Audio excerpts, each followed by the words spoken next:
Hello everybody, it is exactly 12:30. I hope you can hear me. I have endeavoured to activate a question box next to my screen because I can't see everything that you see on the screen. Are you able to tell me in any way, can you answer if I ask you this question? If I say, excuse me, okay, is there any way of you letting me know that you can hear what I'm saying? I'm going to just try, maybe I'll try the chat box instead. Hang on, toolbox, chat box. Okay, well, it is 12:30 and we are starting.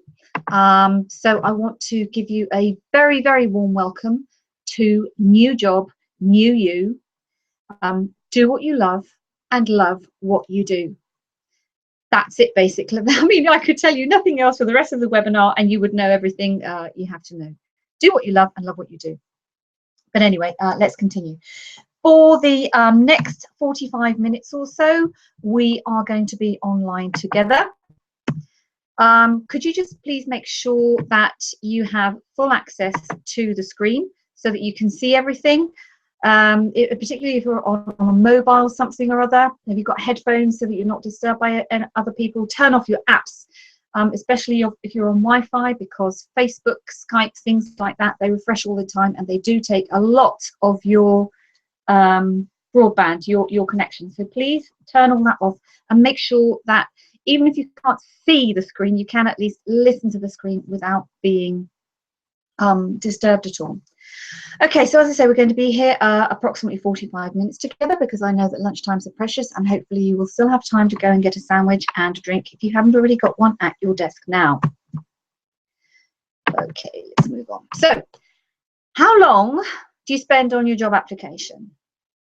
Now, when people first come to me and they work with me, they say, yeah, well, usually they've got the deadline the next day and they say, can you help me? You know, I've really got to get some stuff in there. And I say, well, that's all very well and good, but why have you waited this long? So now I want to ask you a different question. If you knew that your CV or your resume or your job application had the power to change your life forever, how long would you spend preparing it? Now, I have a CV that I change absolutely every single time I send it off to somebody. I've got something on there called a profile, which I've been changing for the past 2 or 3 years yet, and I still find things that I want to change. A CV or a resume is a living document. Even if you've got a job application in an online forum on the internet through the UN or the OSCE or a large organization that has online application process, you should always be looking at. You don't ever just keep clicking that button. So, as I promised, you're going to learn about 3 things in the next 45 minutes or so. Number 1, who is your biggest competitor? Because people are always telling me, you know, the competition, it's so great. I don't know if I've got a chance. The 2 reasons that will prevent you from getting the job that you actually want. And the number 1 mistake you absolutely must not make on your job application, because if you do, I can guarantee you won't stand out at all. You will, if you stay up until the end, I will be providing you a link to a webinar attendance bonus. Having said that, I don't see any chat, so I don't know if this new app is working. And if I'm unable to share the link with you at the end, then please just drop me a line and I shall be glad to send it to you after we've finished. Towards the end of the webinar, I'll also be talking to you about a very, very special investment. It's the Queen's birthday, and I'm English, as you might hear. So I've got a very, very special offer for you because you are here today on the webinar. Now, I just want to tell you a little bit about me, because obviously you've been kind enough to sign up for this webinar, but many of you don't actually know who on earth I am. You might have just had an email from your HR person in your organization saying there's this free webinar and, you know, why don't you sign up and go for it? So my name is Gwyneth Lisa Barrow, as you can see written there. I didn't like school much. I hated school actually, so I'm a very, very mature student, and I did my MBA just a few years ago. But as part of my MBA, I did something called Strategic Human Resources, because all the time I've been working, I've realized that one of the most key things is to have the right person doing the right job. If you have the right person doing the right job, you are much more likely as an individual to be happy, but the team's going to be better. Everything's going to be much better. As you can see, I've got more than 20 years working experience in international organizations such as the UN and the OSCE, and a couple of other smaller organizations as well. After becoming redundant I can't remember how many times I was made redundant, how many times my contract was terminated. Actually, I just got fed up with applying, and I decided I wanted to do something where I could help other people in the same situation, because I know it can be really, literally quite depressing and quite demoralizing if you're never sure when your contract is going to be coming to an end, or you do know but you don't know what to do about it. You've just no idea which way to turn. So I trained also as a personal performance coach. I qualified in October 2013 with the Coaching Academy in the UK. Got a distinction with that. Very happy. Love doing it. I've also created something called the Dream Team Formula, which is for business owners and managers who work in multicultural teams, because there are a lot of challenges, and learning to understand each other and respect each other can be a bit of a challenge sometimes. And I'm an author. I've written a few books. As I said, I established Feel Good Coaching and Consulting in 2013 with the aim of creating excellence in the workplace, helping people to find out what it is they like and then to work together successfully. My mission is to help others help themselves, and I am so grateful that I absolutely love my job. Okay, let's move on quickly. As I said, if you have any questions or comments, please do put them in the comments box, which you should see below or next to this presentation screen. I can't see anything, but I know you must be able to see something. And the webinar I did last week, what I could do then was I could go through everything afterwards and ensure that everybody's questions were answered. So even if I cannot see your questions coming up today, please put them in their box, and after the webinar I will consolidate all the answers and put them on a page with the webinar replay for you, because if someone's got a question, then you can usually bet your bottom dollar that 10 other people are thinking exactly the same thing. So that is what I shall do. Even if I'm not able to respond immediately online, please do put your questions in there about anything. I'm happy to answer any of your questions. Okay, so these next 3 challenges are going to change your job search forever, assuming, of course, that is what you want to do. Challenge number 1, who is your biggest competitor? Now, who do you think your biggest competitor is? A guess? It's you and nobody else. It is just you. You are. Okay, it is so important to understand. We have so many self-limiting beliefs. We tell ourselves we can't do things. I'll give you an example, a personal example. Many years ago, when I left school and I realized it, I didn't have to go to college or university.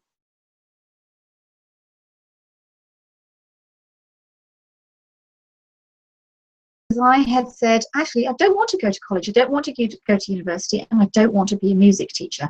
Everybody had assumed I would go on to be a music teacher. I had this big revelation at the age of 16. I didn't have to do any of those things. And my grandfather was absolutely furious. And first of all, he was absolutely furious. Then he offered me money to go to college. And then he basically told me I would never be successful.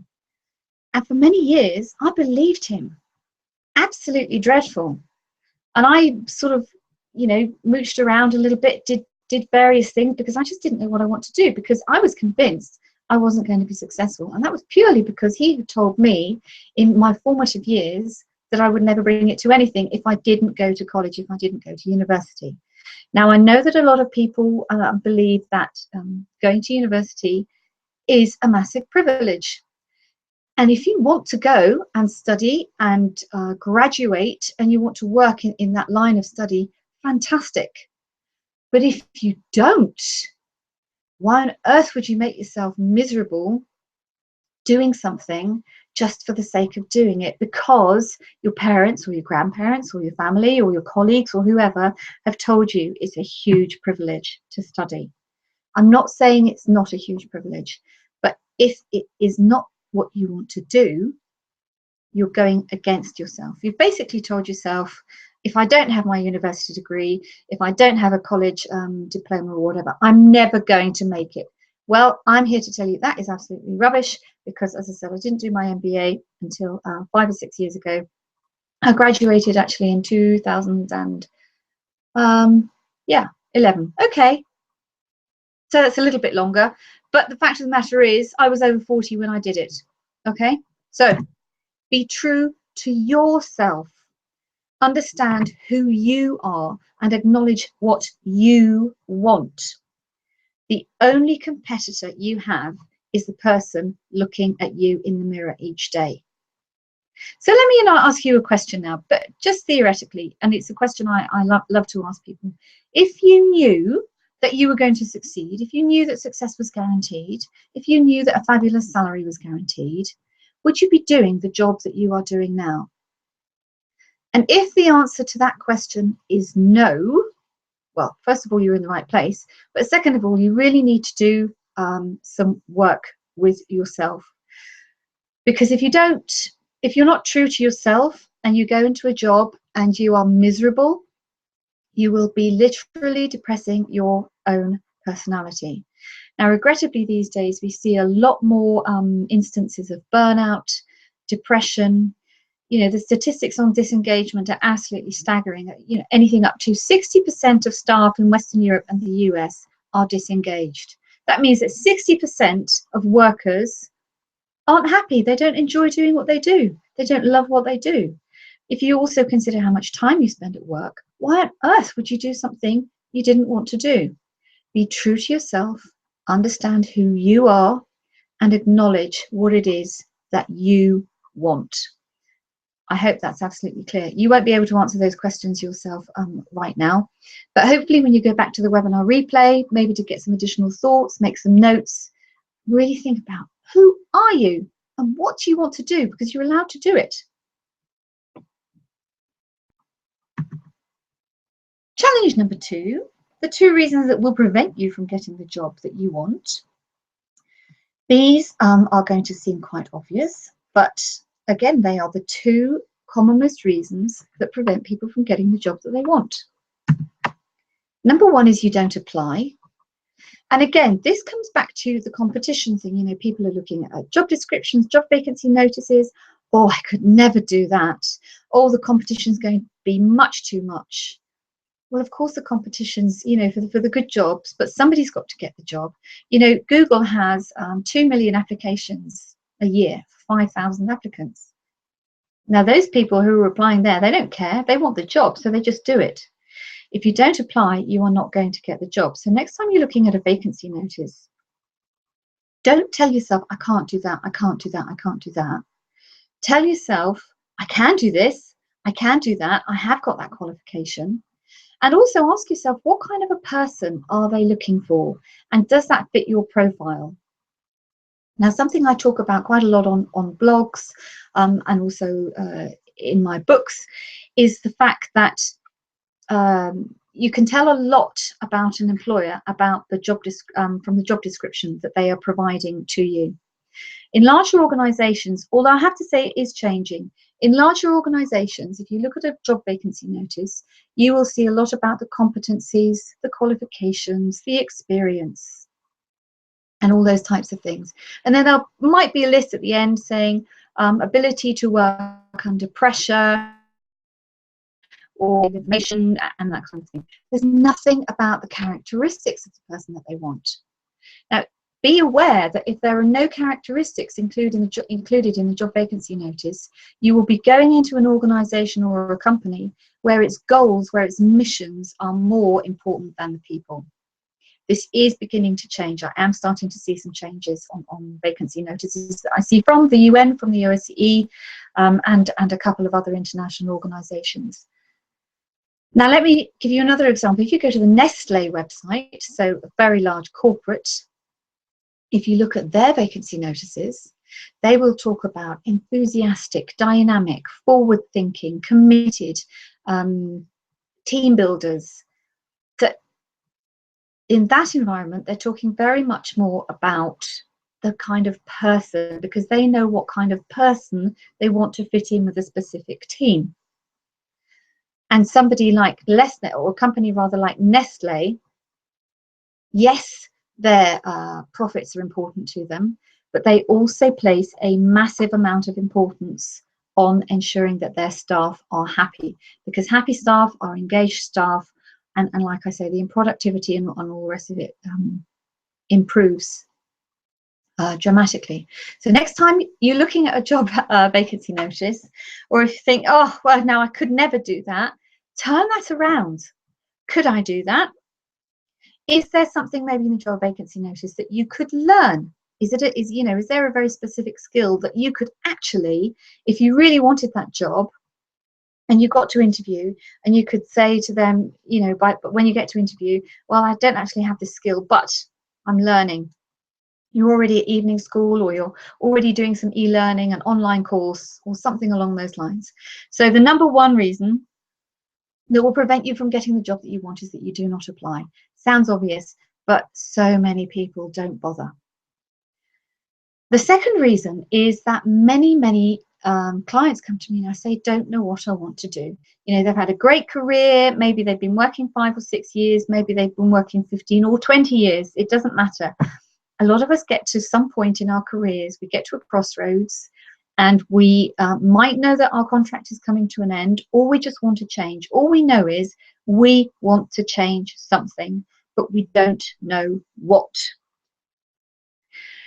So when this happens, there is a tendency, and again, I was speaking to somebody a few weeks ago who was very, very upset that they had sent off many, I think it was probably in the hundreds, they mentioned, many applications. They hadn't had a single interview. So we went through the process of what was going on, and it turned out that this person was just submitting the same CV, the same online application to every single employer. Now, that can be very tempting when you are under pressure, or when you've told yourself you're not going to get the job anyway. So, I'll just apply because, I'm not going to get it anyway, but I'll see what happens. Either you're serious about getting the job, or you're not serious about getting the job. I'm going to assume, because you're here today, that you are serious about getting that job. And therefore, you need to really focus on what it is you want. So one exercise I suggest that people do here is to write down a dream job description. Instead of looking at a vacancy notice and attempting to mold yourself to the requirements, why don't you, over the next couple of days, write down your own dream job description? I'd like you to write down things such as how much you would like to earn. What type of organisation or company would you like to be working in? Has it got 10 or has it got 1,000 people working there? Which city are you working in? You can even think of things such as, what do you see when you look out of the window? Do you drive to work or do you walk to work? Is it a part-time job, or are you doing 10 hours a day? So all of these things, I want you to think about writing your own dream job description. If I were to give you a blank piece of paper and say, I'm going to pay you $1 million a year to do this, what would your dream job be? What are your skills? What are you really, really good at? Quite often, especially people who have been out of work, say to me, I haven't got any skills, I need to go back to school, or I need to, go and learn something, I'm completely out of date. But what they don't realize is that even if they've been out of work, they're still managing their lives.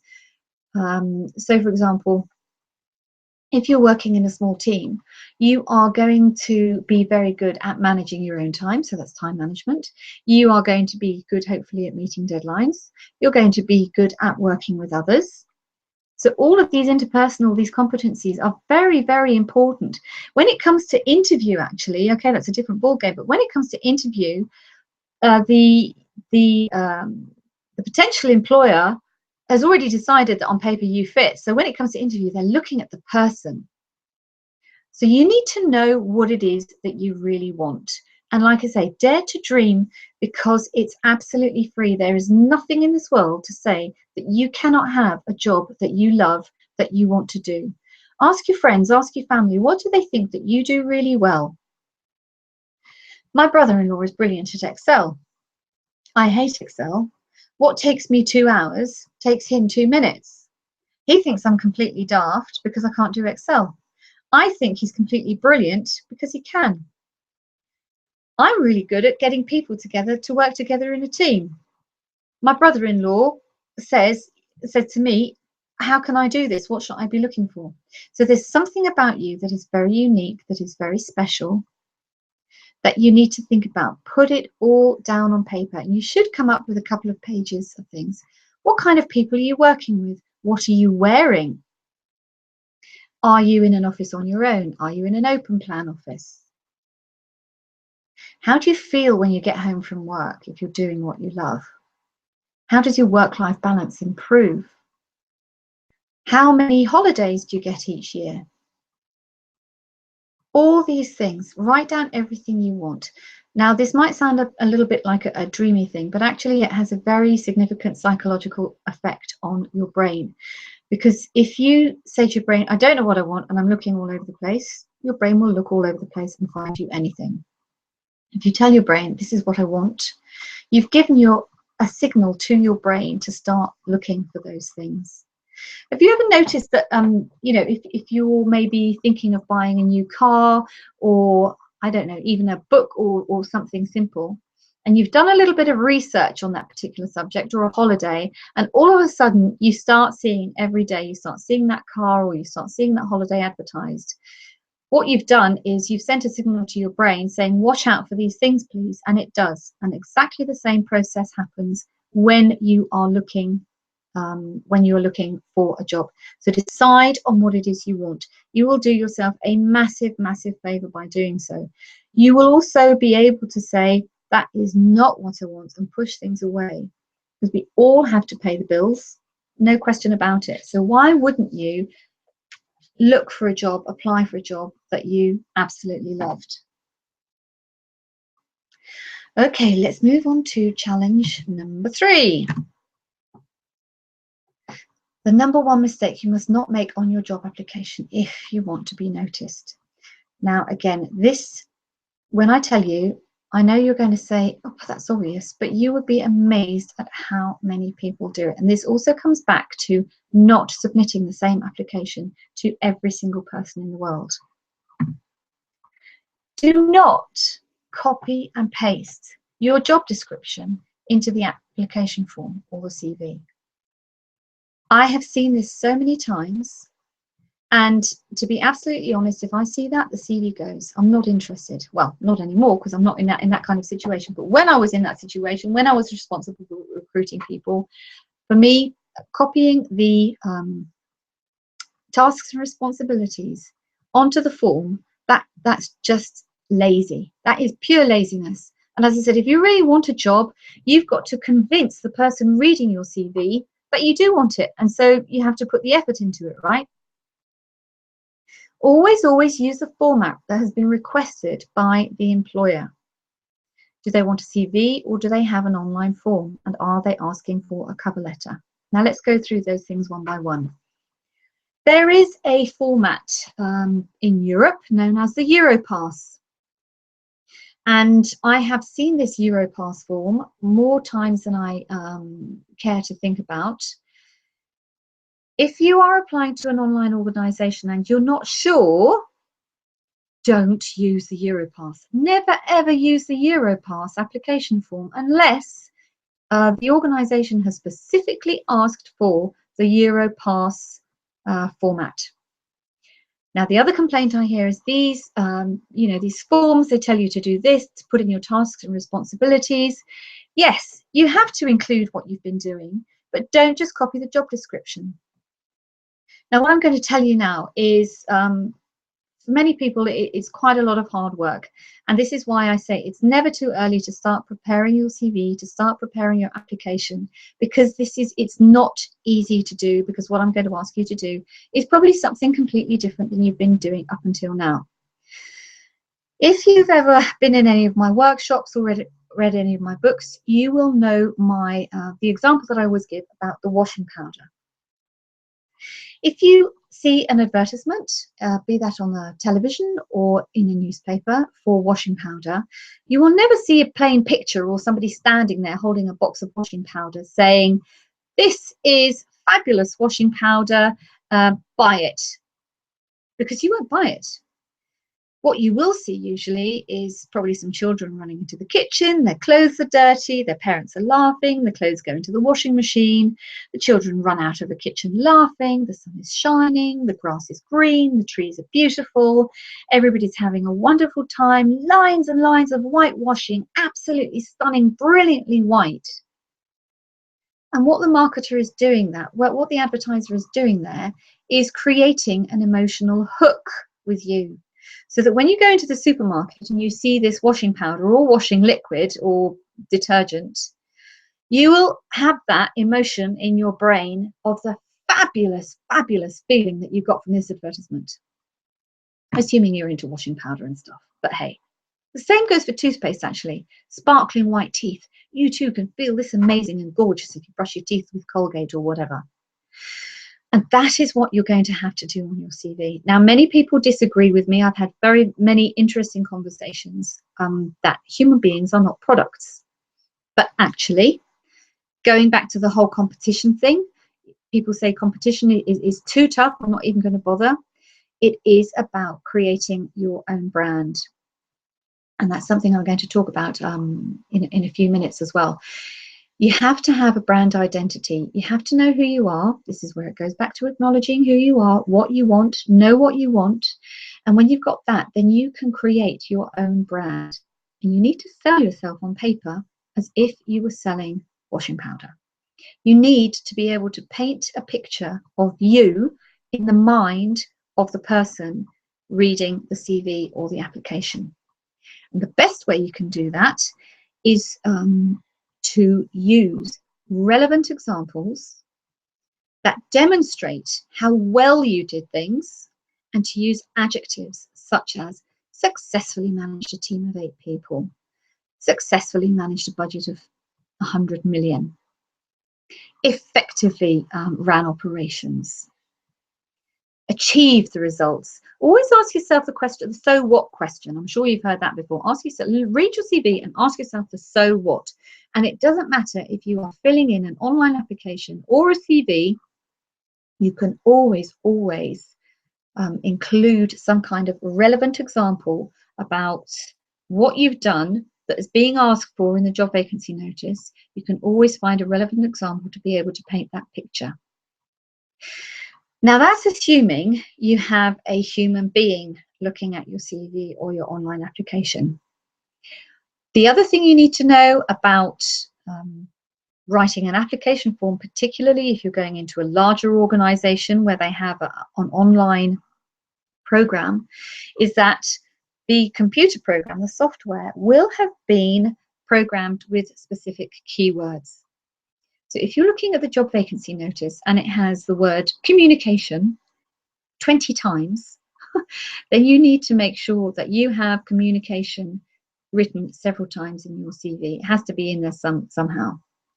If they talk about project management, you have to make sure that you have those keywords in your CV. If you, let me give you an example. If you are applying for a job as a project manager, but your current position is project officer, you need to think about how you are going to get that word project manager in there. Okay, so obviously we haven't got a lot of time today, but that is so important to understand that frequently in the larger organizations, you need to include those keywords, and you will get them from the job vacancy notice. If you read it, if you've got it in front of you, read it through, look at the words that they're mentioning several times, and make sure that you've got those words in your CV, in your online application. Otherwise, you could be the most brilliant person in the world and you might just be the right person for the job. But if the software program doesn't find those keywords, you've had it, which will be a real shame. So this is, another thing, takes a lot of time and effort, but it is absolutely so worth it. Something I talk about in the program that I'm going to be talking about it in a moment also is that if you are sending a regular CV somewhere, and on my website actually I have a free what do you call it, CV template to download. If somebody's looking at that for the first time, on average, they spend between 6 and 7 seconds looking at your CV. Now, if they're only looking at that, they're going to be looking at your name, address, and if you've got a whole load of, you know, your education and just a list of skills or something, they are bored. Within seconds, I promise you, they are bored. In those 6 or 7 seconds, you've lost them. So a brilliant, brilliant way of attracting their attention is to write something called a profile. And that is basically a summary of who you are and what you want.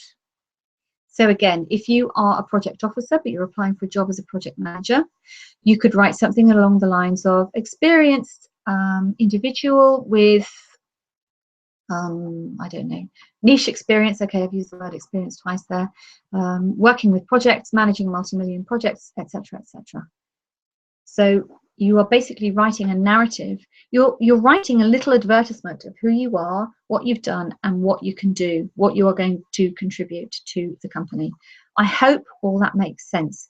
Crumbs, this time is going so quickly. Right, already 1 o'clock, excuse me. So yeah, are they asking for an online form? Do they have an online form, or do they want a CV? And if they don't have an online form, please do not use the Europass format, because I can tell you from a recruiting position, it is extremely annoying. Are they asking for a cover letter or a motivation letter? Again, when you get to online application forms, usually have somewhere on their form that says, why do you want to apply, or letter of motivation. Now, a massive clue as to how much they want you to write will be in the number of words or characters that they give you. So if you've written 2 sentences, but there's actually space for you to write 5,000 characters, you need to go back to the drawing board. Think again about what it is you want to be saying. Same for cover letter. Cover letter probably should never be longer than a page, because if if somebody's having to print this off or read it on screen, it can be very complicated reading. Reading from the screen if you've got to go through pages. Rule of thumb is this: pick 3 strengths that you have, 3 things that you do really well, apply them to requirements in the job vacancy notice, and write about them. So your first paragraph is going to be somewhere along the lines of, I would like to apply for the position of blah blah because. Don't be tempted to summarize your CV. They've got your CV, they've got your online application. You don't have to write it all again in your letter. Pick out your biggest 3 strengths that are relevant to the job to which you're applying, and use relevant examples to sell yourself, to show the person who's reading that letter how you are going to contribute. In the letter, be very wary about saying, I believe this would be good for me because at this stage of the game, it's all still about selling yourself. It's all still about making, getting yourself noticed. When you get to interview, then you can start telling them what you're going to get from it, because it's always a 2-way thing. But at the CV stage, at the online application stage, it is all about how you are going to make their lives better. You have to be able to see it from their perspective. So don't start saying, I've got a PhD in neuroscience, and one day I want to fly to the moon, and this will be a fantastic stepping stone. This will be a great opportunity for me to further my career. That's rubbish as far as they're concerned. At this stage in the game, they want to know how they will benefit from having you. Okay, fantastic. Excuse me, I'm just going to have a very little drink.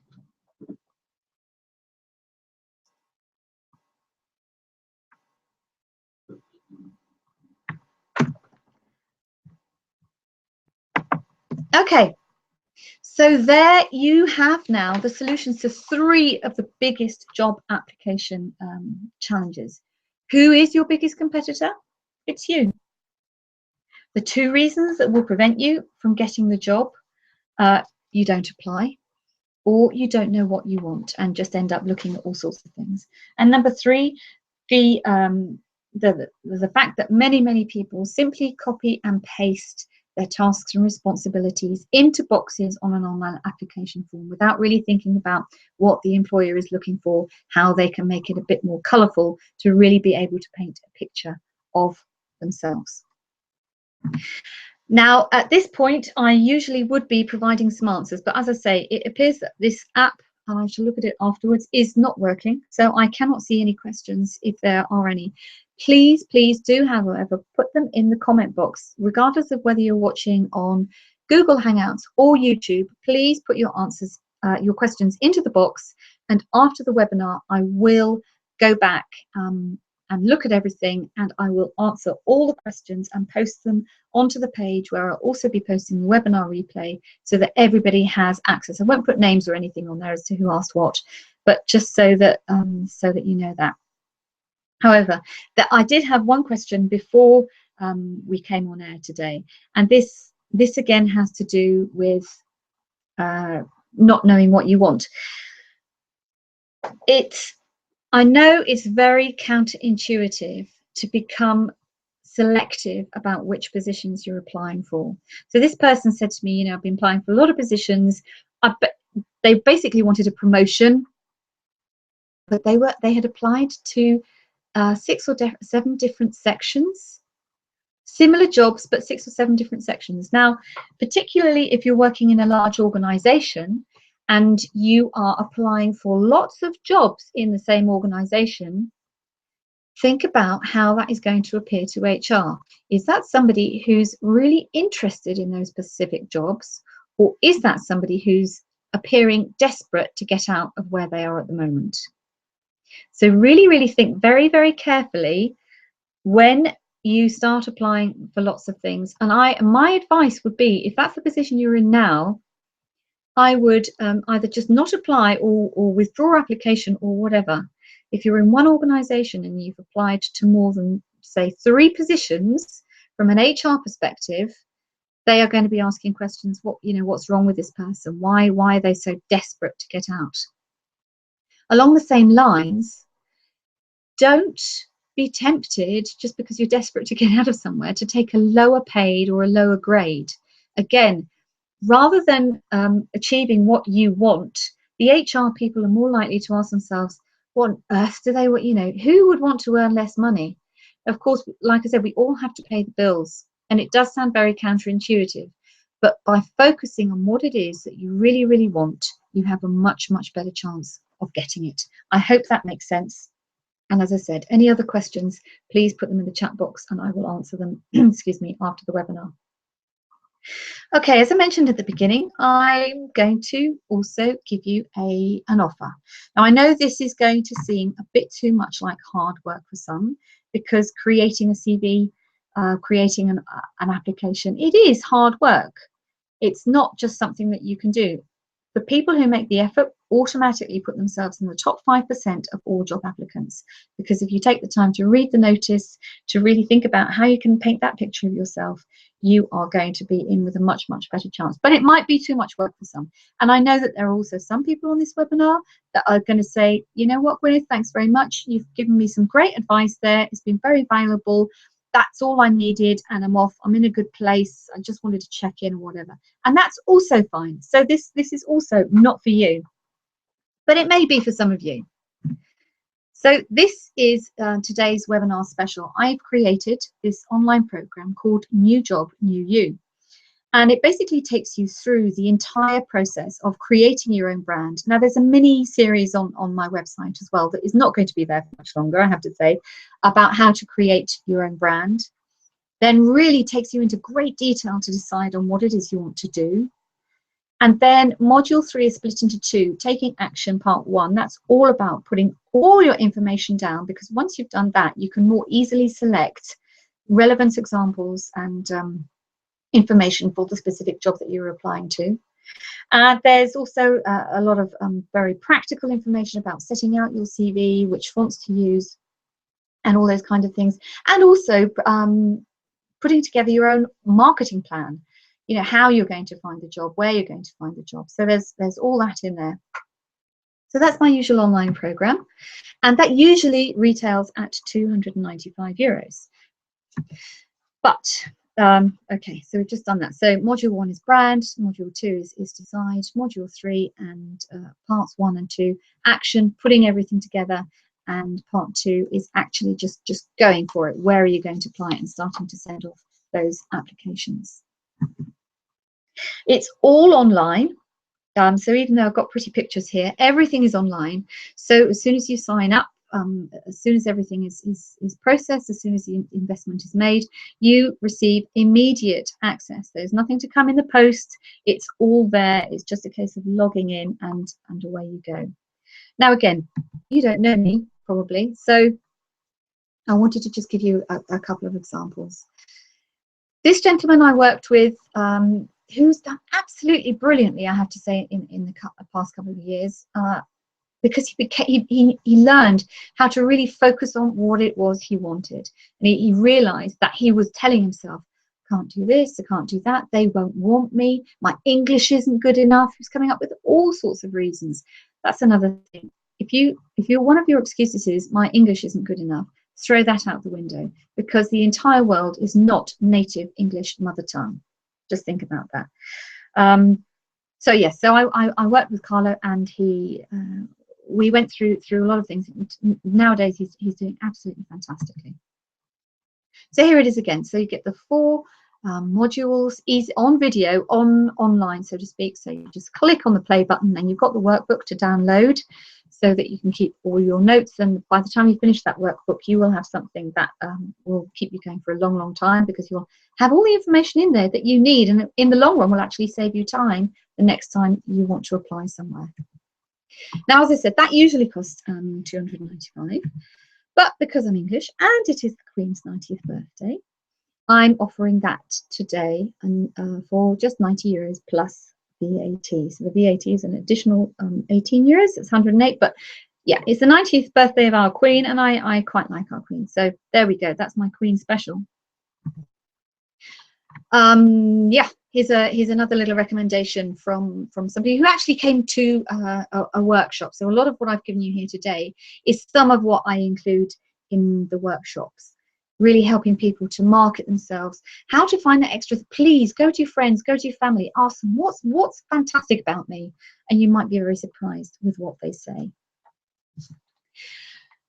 Because you're here today, I have bonuses. Bonus number 1, one-time feedback on your CV. That has to be booked within 90 days, because if you don't do it within 90 days, then you're probably not very committed. But you are all committed, so I know that's fine.